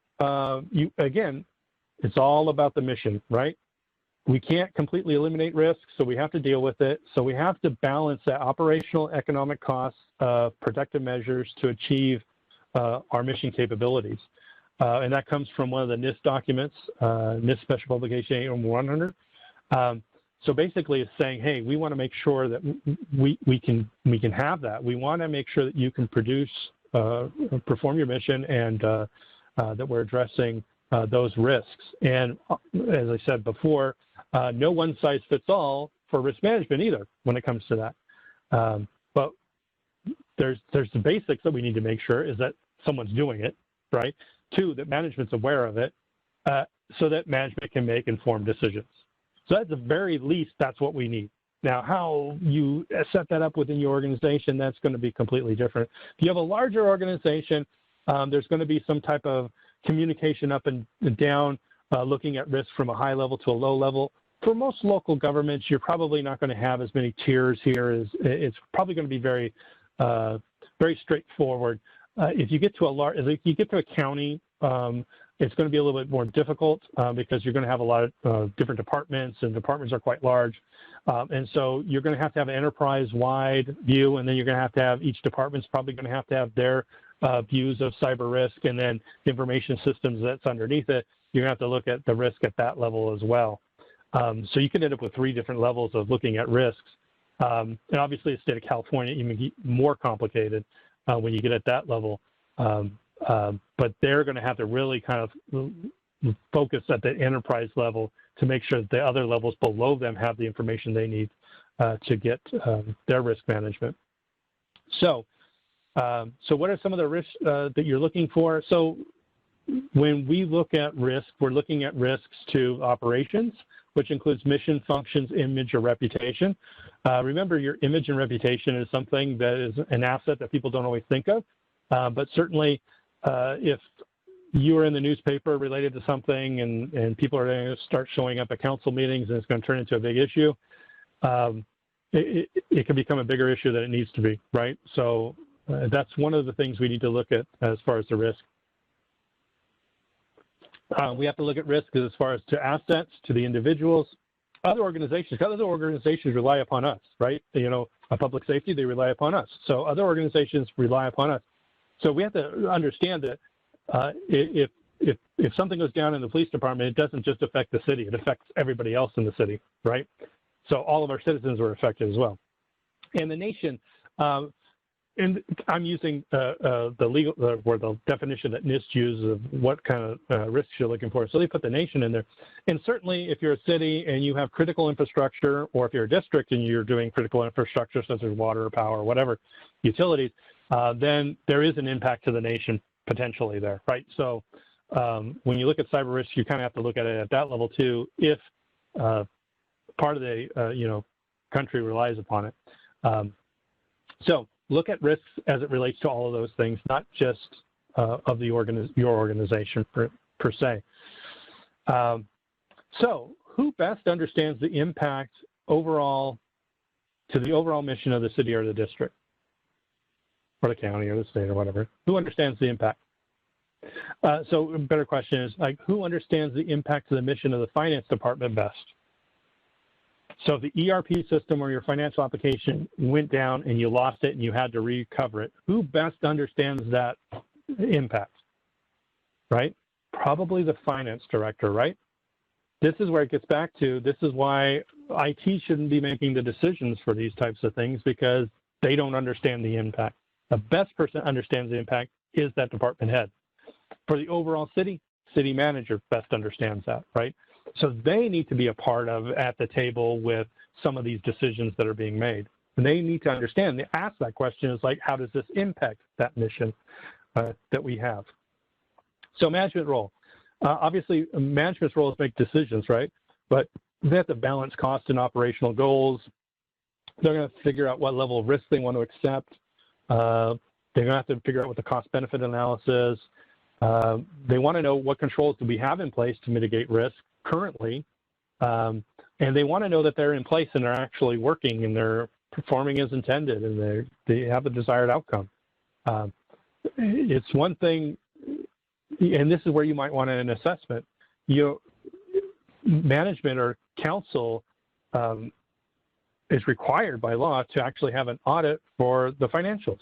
They can't just take the finance director's word for it, right? They have to have somebody come in and evaluate it and say, yes, the financials look appropriate, right? Why is it any different with IT? It should be the same type of thing there as well. Determine if the controls are in place. Someone needs to take responsibility, sign off on stuff, and someone needs to have some type of risk analysis being done on a regular basis so that they can make decisions. And of course, as you go, there's the ideas of figuring out, is the risk acceptable or not? And again, who is responsible for achieving the mission? They should be the ones to determine whether that risk is acceptable or not, within the guidelines of what City Council has determined is their level of risk that they're willing to accept, right? So that should be the guidance. Then city manager, finance director, department head, whatever, they would then determine what level of risk is. But in order for them to do that, they have to have information from IT about what controls are currently in place, what kind of risks exist, and what kind of other controls might they have to add to what they have. Because there's never an instance where you're going to buy a software and you pay that dollar amount for that software, and then that's all you need to pay. If you've ever been told that, you're missing a big aspect of this. The biggest aspect is if you buy new software and you implement it, it still needs to be backed up. So there's a cost for the backup software, right? Are you going to have anti-malware on it, or what other kind of controls do you need to have around it, like the management of is there going to be access control issues, and does somebody have to manage that? So when we look at all of that, in order to make that decision, are they aware of that? And so they need to, those that have the mission that they need to achieve need to be able to make that decision. And the only way they can do it is if they understand what the current risk is and what controls have been put in place, so they can determine whether or not there's acceptable level of risk. And this is something I know a lot of organizations say, hey, let's let IT do this, but IT is not even really well versed in how this works, right? Because risk management is not one of the classes they take.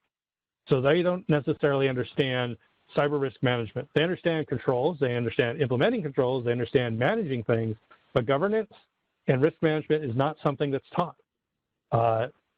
So if you're relying on somebody who has a computer science degree and you think that that's adequate, it's not, because those are not classes they're typically taught.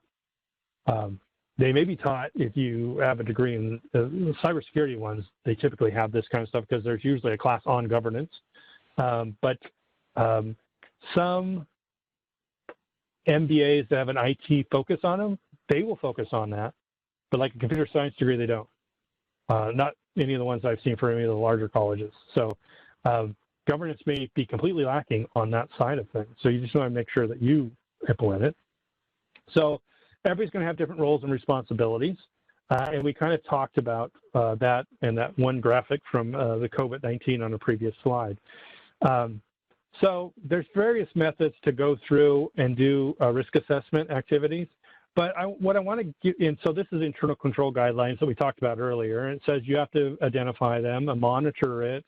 You want to make sure that they communicate those risks, to employees, but also to the department heads.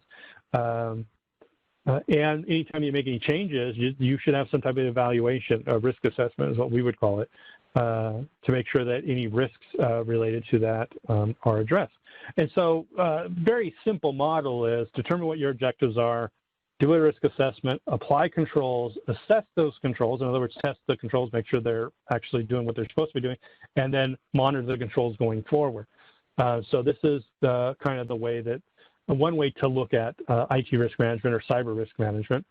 And of course, I'm going to walk through this a little bit quickly because, again, this is something you can take home and you can deal with. I don't want to get you lost in all the weeds here. But here's a high-level way of looking at it. You look at your assets, which data is your assets.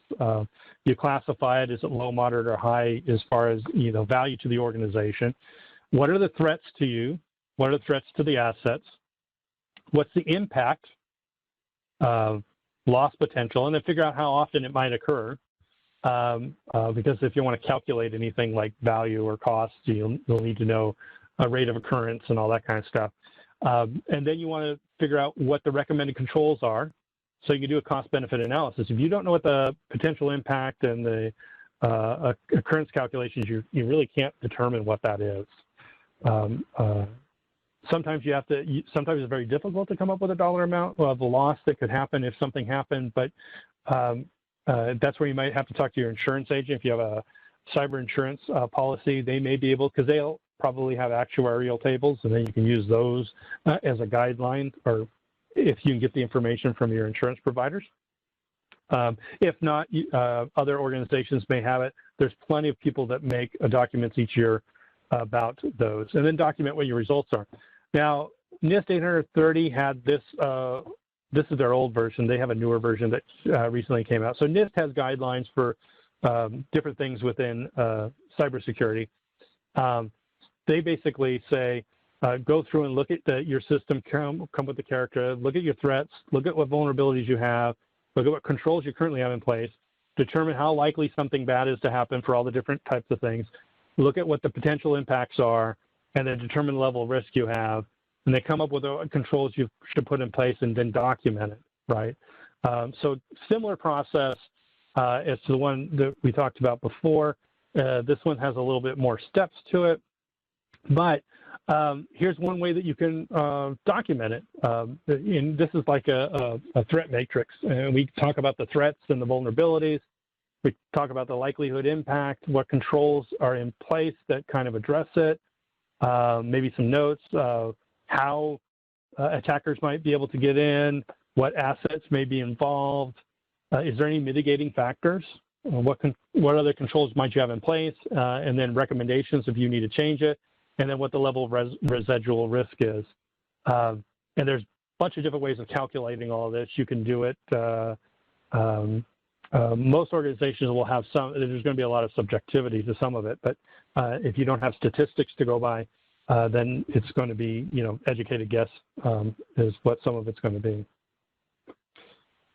But this is one way that you can document it. And the great way when you document it this way is you can look at the controls, and if any of these controls did an assessment and failed, then you know what potential threat and vulnerability could end up happening. And then you could also go back and filter it by high, moderate, or low to determine all the high ones, make sure all the high ones are, they're addressing the threats that we actually have there.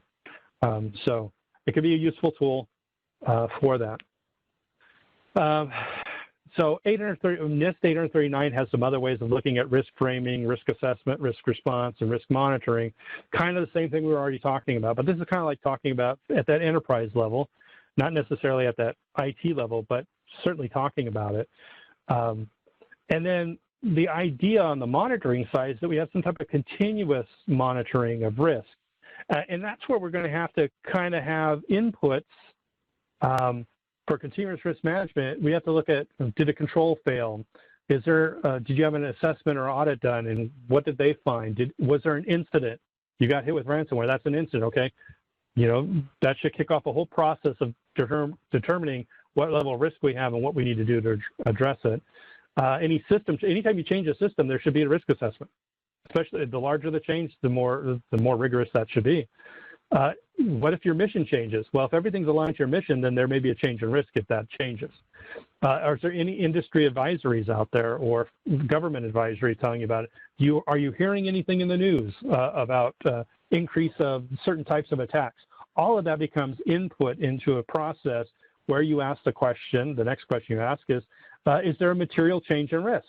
If not, then just document and say, hey, we looked at this, we saw that there's an increase in ransomware, but we evaluate our controls and all the controls in place, and so there's no material change. Or there's no need to change controls. If there is a material change in risk, you say, okay, do we need to modify or select mitigating controls? And then you implement those controls. Then you ask the question, is the residual risk acceptable? If not, then go back to the drawing board, come up with some more controls. And then once it is, you document your results. That way anybody can go back and look back and say, okay, we looked at this risk. This is the things that we considered, and this is how we reacted to it. This demonstrates your due diligence, right? So one way that you can do it to kind of streamline all that, I mean, you can do all that homework all the time, or you can use something called the risk management framework that NIST has developed, and it's used by the federal government. Federal government agencies are required to use it. It's recommended for use for local governments, but the problem is they don't really do anything to reach out to local governments to say, hey, local governments, this is how you do this. I'm thinking about writing a book, so look for it in the future, on like how you take the risk management framework and implement it within the city, because it's an important aspect, I think, that needs to be looked at. And so their whole idea, they do all the homework for you, so it makes it a lot easier. You categorize your system, you select your controls, implement your controls, have your controls assessed, then you sign off on the system, authorize it to go into operations, and then you monitor the controls. And then as necessary, you go through and you recategorize if there's a new type of data or change in mission or anything like that, and you go through the process again. I'm not going to go through each one of these steps, but as you go through each one of these steps, it tells you what you're looking for. Like you need to have an inventory. You need to know what people, process, and technology are, and for you to understand what your system is moving forward. And then you can select your controls, right? And we talk about when you select your controls, AICPA has some standards for that. It talks about control activities, policies, and procedures to help ensure management directives are carried out, right? So those are those control activities. NIST already does all the homework for you, so it'll tell you what controls you should select. So there's no guesswork for it. So NIST actually has a list of controls.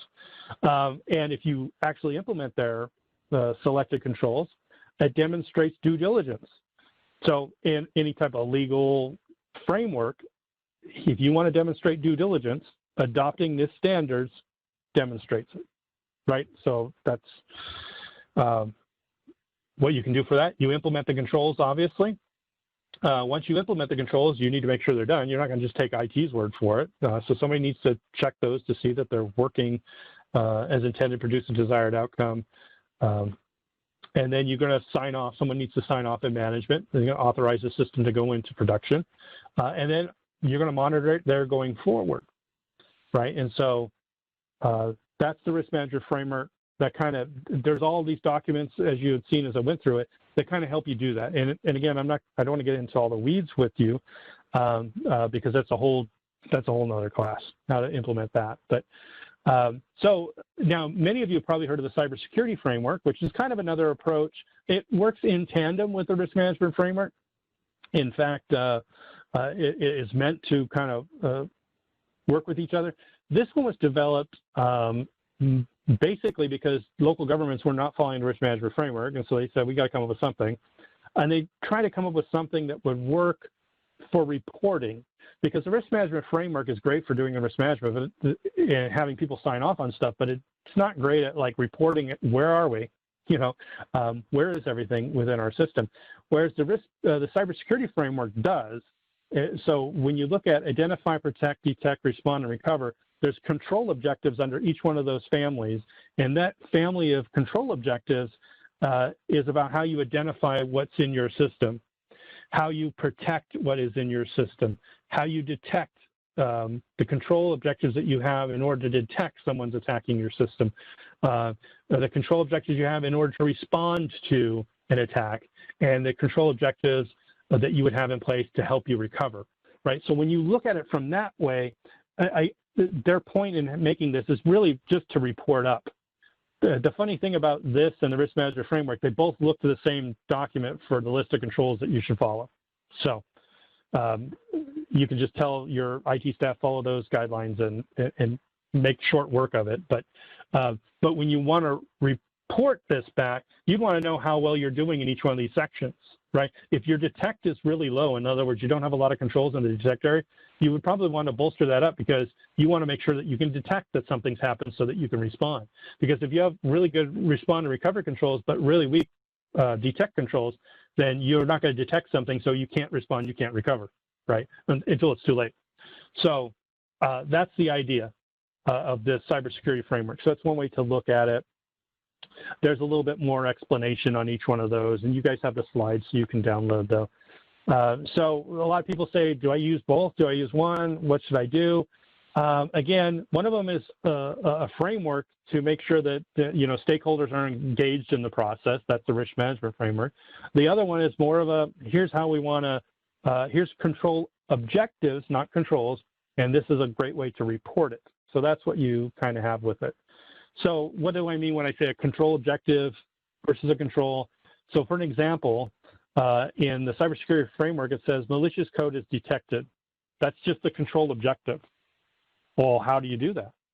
Well, you can have spam protection or malicious code protection, anti-malware software, right? So that's the control. Anti-malware is the control.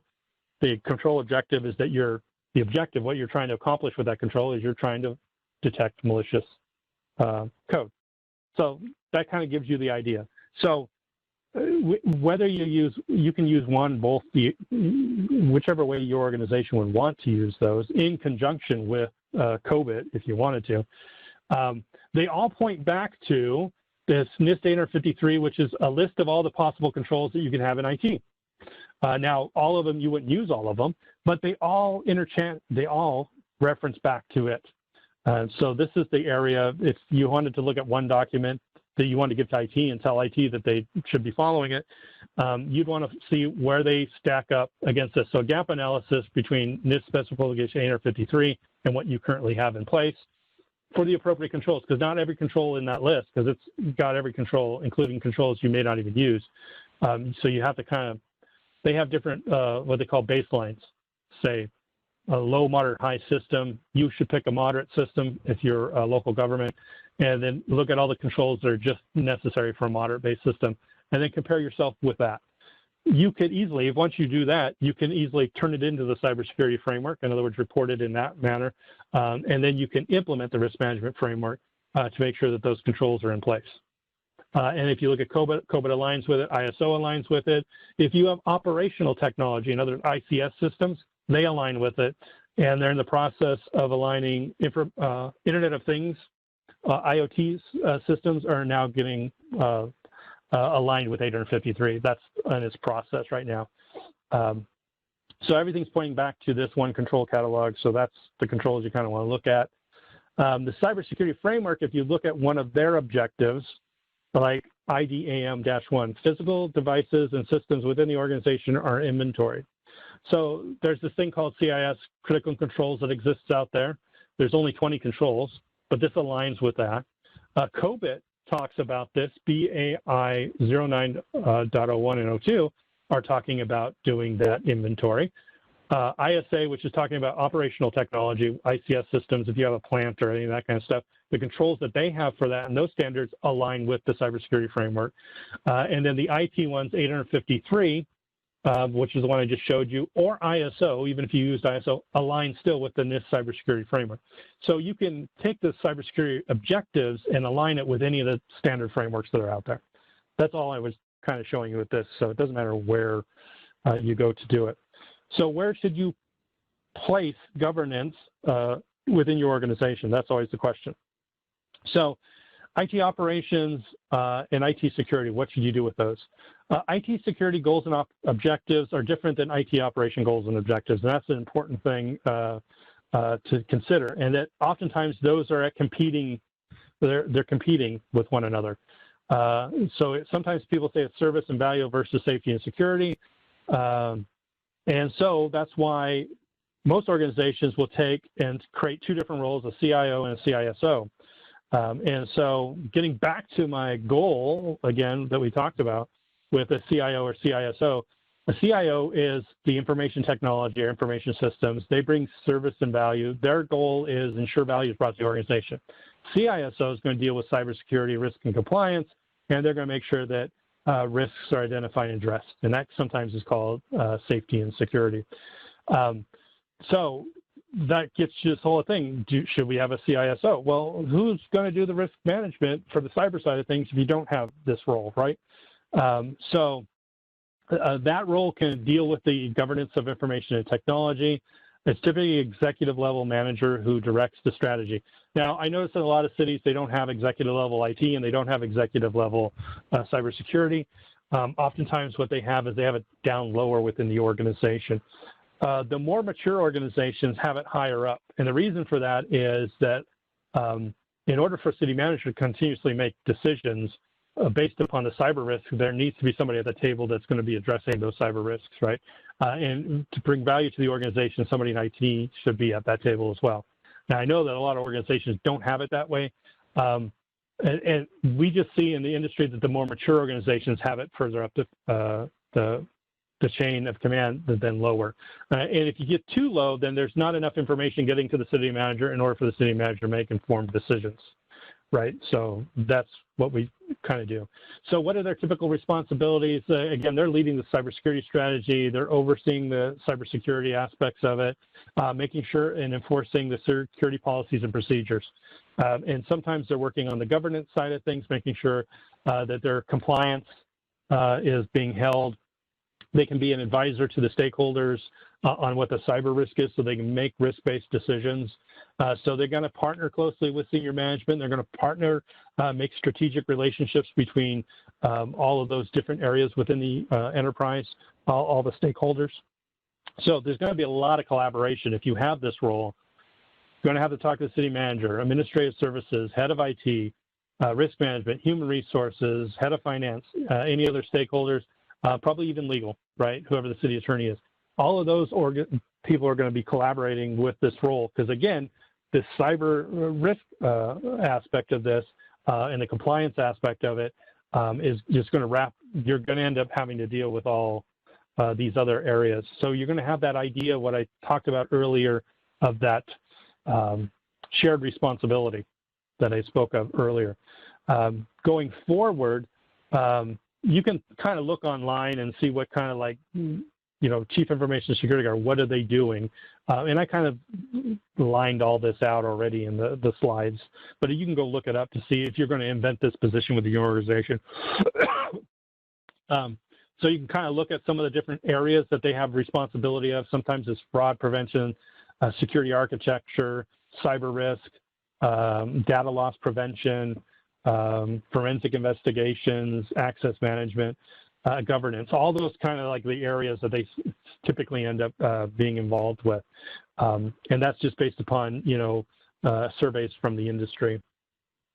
So part of it is intelligence, what's going on in the world so that we can make decisions, because if nobody's attacking cities, then we don't need to address this. But if people are, we do need to address it, right? So somebody needs to get that information to the decision makers, and typically it will be the CISO. Infotech Research did some, and this is an important aspect of it. Whoever the CISO is, or whoever the head of cybersecurity is, has to have a finger on the pulse of the business and the security process at the same time, right? Because that alignment that I've been talking about this whole entire time, right? The business process, business missions, that's what's important. We need to align with it, and that's what they should do. And so there's benefits to the organization of having that, ensure alignment. You can have flexibility with the business in how security gets implemented, reduction in wasted efforts and resources, help to identify new secure innovations in technology. So when you have those new innovations, that we're dealing with them securely, and make sure that those goals are being met. And of course, there's different levels. Some people are going to be very tactical. Some people are going to be very strategic. Obviously, the strategic one is more important. So where do you put this within an organization? Well, the higher the maturity of the organization, again, they're trying to get that chief information officer and chief information security officer are typically peers and report both directly to the chief executive officer. That's in the most mature organizations. As you become less mature, you can have your security officer report to the chief information officer, but the problem there is that some of that information may be filtered as it gets to the city manager, right? So, and again, most organizations I see are actually even worse than this, and that is you have the city manager, then you may have administrative services director, and then finance, and then IT, and then information security. And that's too far down the chain of command for people to make informed decisions, right? That's the risk that you run in being less mature, is that the people that need to make the decisions don't have the information they need because it's too far removed from them. So what kind of things, if you're looking for a CISO, what kind of certifications do they have? Here's some of the ones that they have listed on this website. So if you're looking for their skills and background, what kind of certifications do they have? And then you can go look up the certifications. I'm not going to go through all of them. Governance has a lot of nuts and bolts, obviously. The way I kind of make it may it sound like it's a lot easier than it is. There's a lot of things related to it. Just understand that. But again, we can look at it in simple terms. We're trying to bring value to the organization, make sure risks are mitigated. There are tools out there that can help you with this. And this has all the different areas of governance and management for IT. In all of these, there's actually resources to help you. And you may say, wow, that's a lot of stuff that we have to deal with. And we're not that big of a city. We can't deal with all that. Okay, great. There's smaller ones that you can deal with. Hey, this is the core stuff. If you're a smaller organization, make sure you get this. Notice IT strategy and governance is still the #1 item. Stakeholder management is #2, right? So they still have those key elements of governance is still in there. And then you can work your way into all the other IT operations, infrastructure, security risk management, and application management, right? So remember, governance is kind of like the overarching stuff, and security and risk management is kind of underneath that, because you still have operations and infrastructure and application management as a part of that. So this is one kind of way to look at it. You don't have to try and bite the big, try and take the whole burrito in one swallow, right? You can't do that. Start with the first one, IT strategy and governance. Work from that going forward, get stakeholders involved, then you work throughout the rest of the processes. and then you end up getting all your stuff in there. So strategy and governance, working that in together. You're going to have to also, with that, make sure that there's financial management, because cost and budget is going to be a part of this, right? You're going to also have people, and human resources are going to be a part of this. So related to human resource management as it relates to IT within your organization, like what are you doing for knowledge management, right? There's a bunch of baby boomers that are going to retire very shortly, and their knowledge is going to go with them. So how is your organization trying to capture that knowledge and preserve it going forward so that you don't lose it? What about your leadership and the culture and values that your organization has, and how does that play a role in risk management? See, all of these things are important parts of that risk management, and that's why we have them listed there. Service planning, quality management. Do you have a list of all the services IT provides for all the different organizations, all the other departments within your organization? I mean, that's one of the things that you get out of this. What about infrastructure and operations, right? Do you have a service desk? Do you have incident response management? Do you have configuration management? Do you have asset management? Do you have an accurate asset inventory? What about security and risk? Obviously, there's a strategy with that. Compliance is going to be a key part of that, and risk management going forward, and making sure that you have the proper controls in place. Disaster recovery and business continuity are a part of that as well. Obviously, that emergency operations, a lot of cities have that, but is IT a part of that, right? In some cases, I see that it's not, and you want it to be a part of that. And then obviously your applications that you have, there's going to be management related to that. There's going to be management related against your data that you have, and how do you best use the information that you have, right? There's actually, this is more along the value line and less against the risk management line, but there's a lot of information organizations have that they don't realize that they have, they don't realize that they can leverage it. Like, connecting the dots. Oh, we have this information, but did you know you can use that information for this and deliver this new service, or better deliver this other service because you have that information? So someone has to, go through and kind of look at that kind of stuff is appropriate. Project management. What is the statistic? I mean, 80% of IT projects never get completed because of lack of project management. So what are you going to do with that? So when you do project management, is project management a part of the IT organization? Do you have the processes in place for that? So how are you going to track all that, right? So it's not a once and you're done. This is all process. It's continuous. It's ongoing processes that you need to do. And so there's a lot of tools out there like GRC tools that can kind of tell you where you are, and they can do risk management. There's plenty of examples of those, and I'm not going to go over those, but there's dashboards that you can get that can kind of tell you like what controls you have in place or what levels of risks you have as it relates to cyber risks or your IT controls that you can kind of look at, right? So call to action. So what are you going to do when you get back to the office? So that's always what we ask, is what are you going to do when you get back to the office? Now they've talked to you about all these things, and I've showed you where the tools are so that you can do it yourself. You don't have to necessarily have somebody come in and help you do it. But certainly there's plenty of people out there that help organizations do that. So what are you going to do when you go back to the office? And the most important thing is you're going to have to take action. So if you want to get started, you have to stop talking about it and say, okay, we're going to mitigate risks. And so we're going to implement governance within our city because we want that level of transparency. We want that level of accountability. We want to make sure that we're addressing cyber risks. We want to do our due diligence, right? We have to stop talking about it, and we got to do it. I've done this presentations many times, and I have organizations say, yeah, we heard your presentation, and yeah, we plan on doing it, but we were talking to some people. I'm like, okay, well, do it. Stop talking about it and do it, right? So start today, deal with your highest risk first, I would suggest. This is my suggestion, right? Last week we talked about ransomware risk assessment. Get that ransomware risk list, and that's a list of controls. Make sure all those controls are in place. If they're not in place, figure out how you're going to get them in place. Second, start the process of making sure that you have the risk management framework in place, or the cybersecurity framework, and that IT governance that we talked about, right? Start the process of getting that in next. And make sure that IT is involved in those conversations because they're probably know better than anyone else what the risks are.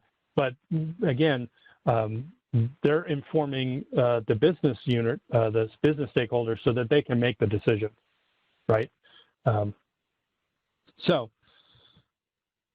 what is your organization going to do to better bring value and mitigate risks for information and technology, right, going forward? And there's no end to this, but you want to make sure that there's this idea of continuous improvement going forward. Risk management is not a goal, it's an ongoing continuous process, but how do you make it better going forward, right? And that's kind of what you want to do. And Walt Disney always said something about plussing the show. It's never good enough, was his point of view. And he didn't have a problem picking up a dustpan and sweeping up popcorn that was on the ground in the park. He himself, the CEO of the company, the inventor of everything, did that because he wanted to make sure that people had the best experience they possibly could have. And same thing with this. So moving forward, how do we have that continuous improvement process? Well, governance brings that into this, right? Because you can get to that maturity level where you're at the highest level of maturity, you're getting that continuous improvement in there. Get people at the right table, get the right information so that you can make informed decisions. And that's all it's all about. So I guess with that, the next thing is, is there any questions related to all that? Hopefully together we can help make the world cyber safe. And just remember that we've talked about this. And if you need it for continuing education purposes, you can do that for self-reporting. But other than that, is there any questions that we have?